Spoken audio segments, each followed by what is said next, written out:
अस्सलाम वालेकुम। मरहबा फूड। मैं आज आपको हल्दी के फ़ायदे और हल्दी महफूज करने का तरीका बताऊंगी। ये हमारे पास 4 किलो हल्दी है। इसको मैंने अच्छी तरह धो लिया है। धोने के बाद हम इसको 10 मिनट बॉईल करेंगे। 10 मिनट हल्दी बॉईल हो गई है। हल्दी को 10 मिनट या इससे कम मिनट लगवाने हैं, इससे ज़्यादा टाइम नहीं लगवाना। हल्दी को 10 मिनट बॉईल करने से ये पूरा साल आप इसको महफूज कर सकते हैं। इसको फंगस नहीं, खुश्क करने के बाद इसको आप ग्राइंड करवाएंगे तो पूरा साल चलेगी, इसको फंगस नहीं लगेगी। इसके बाद बारीक पीस लेना है। अगर खुश्क करनी है तो मोटा मोटा कूट लें, अगर ग्राइंडर है तो उसमें भी आप कर सकते हैं। ताज़ा हल्दी के बहुत फ़ायदे हैं। सर्दियों के सीज़न शुरू होते ही आपको इसका इस्तेमाल शुरू कर सकते हैं। इसको खाने का तरीका है, ये मैंने बारीक, ये जो खाने के लिए ये हल्दी है, ये मैंने बारीक कूट ली है।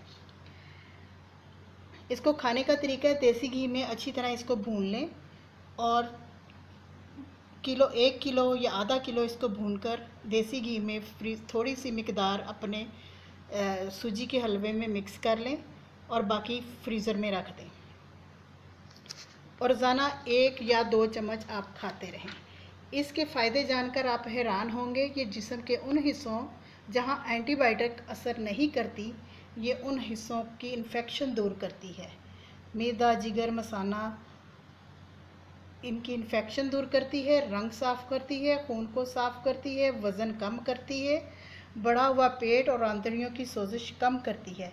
इसके साथ दिन में 1 या 2 दफ़ा ठंडी चीज़ ले लेनी चाहिए ताकि हल्दी की गर्मी दूर हो जाए। हल्दी आप उपटन में भी इस्तेमाल कर सकते हैं। और इसके बाद मैंने ये मोटी मोटी कूट के इसको मैंने ग्राइंड करवा लिया है। ये देखें पाउडर फॉर्म में आ गई है। ये आप पूरा साल इसको महफूज कर सकते हैं। ये बाज़ार की हल्दी है। इसमें ये बहुत अच्छी शॉप से ली थी जहाँ मिर्च मसाले खुद ग्राइंड करके देते हैं। मगर इसके कलर में और इसके कलर में आप फ़र्क देखें।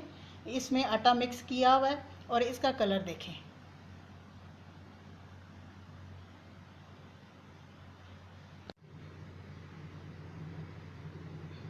मोटी मोटी मैंने कूट लेने के बाद आप इसको 2 या 3-4 दिन अच्छी तरह ज़्यादा तेज़ धूप में इसको रख के आप खुश्क कर सकते हैं और इसके बाद आप इसको ग्राइंड करवा लें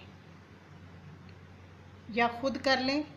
बारीक पाउडर फॉर्म में इसको तैयार करके पूरा साल आप इसको महफूज करके खालिस चीज़ इस्तेमाल कर सकते हैं।